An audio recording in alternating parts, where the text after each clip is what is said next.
Look down at your body for a second. Soft skin, no claws, no fangs.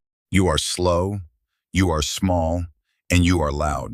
Now drop that body into a world that has no place for it. 66 million years before you were born. A world ruled by the largest, deadliest animals that ever walked the earth. Predators the size of buses, with teeth like daggers. Hunters that ran faster than you ever could. To everything here, you are not a person. You are a small, slow piece of meat. So could you survive 24 hours with the dinosaurs? Let's be honest before we begin. Alone, with nothing, you would not last an hour. But here is the strange part. Every single one of these monsters is gone. The most successful animals in history wiped from the earth. And the soft, clawless creature they would have eaten is still here. That's you. So how did the weakest thing outlive the strongest? Stay with me, because the answer is the reason you exist at all. Welcome to the late Cretaceous. The air is hot and heavy, and there is no winter anywhere on Earth. The whole planet is a hothouse, green, dripping, and swarming with life. Plants grow faster and taller here than anything you have ever seen. And a world of giant plants feeds a world of giant bodies. Strange forests stretch in every direction. There is not one face here that you would recognize, and you have already been noticed. Hour 1, something in the trees is watching you. You hear it before you see it.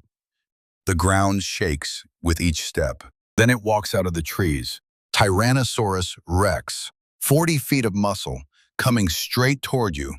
Its head alone is bigger than your entire body. 60 teeth, each one the size of a banana. It has the strongest bite of any animal that ever lived on land. Bone, armor, shell.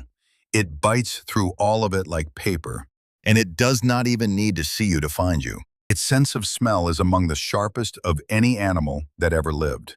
It can smell flesh from miles away, and you have been sweating with fear for hours.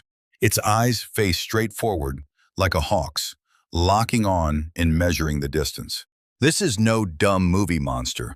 It is the most perfect land hunter the earth ever built. You turn to run. It does not need to be fast because you are slower. To a Tyrannosaurus, you are not a meal. You are a crumb. Against this, there is nothing you can do. Somehow, you reach the bushes and you hide. It is the worst mistake you could make because the underbrush belongs to them. Raptors. But forget the giant, scaly monsters from the movies. The real ones are stranger and worse. They are covered in feathers, like nightmare birds. Most are no bigger than a turkey. But they never come alone. Each foot carries a single, long, curved, killing claw.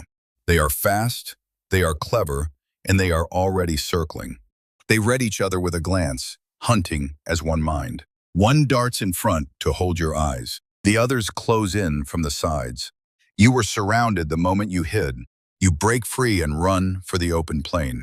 Out here, at least the giants only eat plants. That thought will get you killed. Triceratops, as heavy as a truck, with 3 horns longer than your arm. It has no interest in eating you, but if it feels cornered, it will run you straight into the ground. Beside it stands a living tank, Ankylosaurus, armored head to tail, with a club of solid bone. One swing of that tail could shatter every bone you have. And the plant eaters are everywhere, in herds that reach the horizon. Edmontosaurus, the size of a bus, moving in their thousands. If a herd that size stampedes, your speed means nothing. You would simply vanish beneath their feet. Here, even the gentle giants can kill you without ever noticing. You look up for an escape, but the sky is not safe either. A shadow slides over you, wider than a small plane. Quetzalcoatlus, one of the largest flying creatures that ever lived. A wingspan as wide as a fighter jet.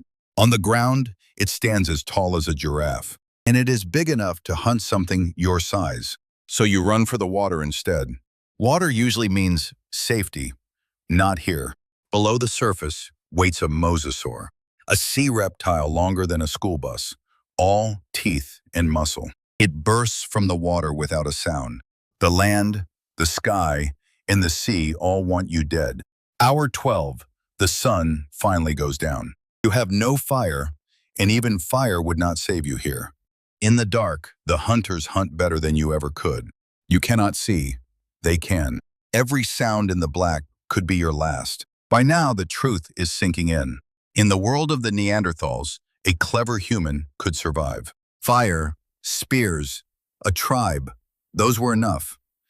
Here, none of it matters. A spear against a Tyrannosaurus is a toothpick. There is no clever trick, no tool that saves you. This is not a world you were ever built to enter. By every measure, you are the weakest thing in it. And so were your ancestors, tiny, trembling, hiding in the dark. Meanwhile, the dinosaurs ruled the Earth for 165 million years. That number is almost too big to feel. The Tyrannosaurus you just ran from lived closer in time to you than to the Stegosaurus. They were not a failure. They were the most successful animals the planet has ever seen. So if even they could be erased, what could possibly kill a world this strong? The answer was already on its way. Out in space, a rock the size of a mountain was falling toward the Earth.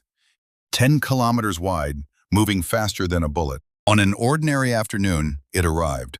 It struck what is now Mexico with the force of billions of bombs.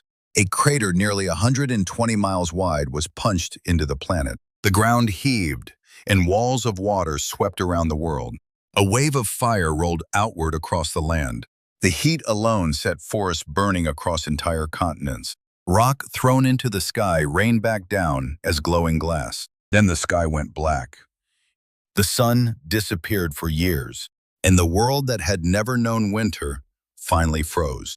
In the cold and the dark, the plants died first. Then the animals that ate the plants, then the hunters that ate them.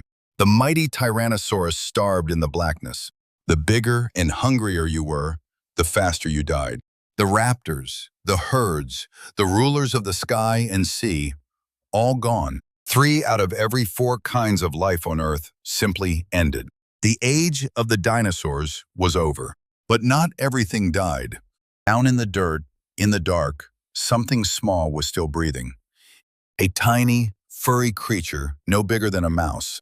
It had spent its whole existence hiding from the giants, small enough to live on almost nothing, quiet enough to survive the dark. The very weakness that made it prey is what saved its life. When the world ended, the meek were the ones who crawled out of the ashes. It took millions of years, but the empty world slowly filled again. And this time, the giants did not come back. The future belonged to the small, the warm-blooded, and the clever. That tiny survivor grew. It spread. It became 1,000 new shapes. It became the first primates. It became the first humans. It became you. Every person alive descends from the creatures that hid while the dinosaurs ruled. So, could you survive 24 hours with the dinosaurs? No, you would be gone before the first sunrise. But that was never really the question. Your ancestors did something far greater than survive the dinosaurs. They survived the day the dinosaurs died. Look down at your body one more time. Soft skin, no claws, no fangs. The weakest thing in the entire age of giants. And the only one with descendants still standing here today. The dinosaurs became fossils behind glass. You became the one who digs them up. Not because you were ever the strongest, but because when the whole world burned, small and quiet was enough. The dinosaurs are not the winners of this story. You are.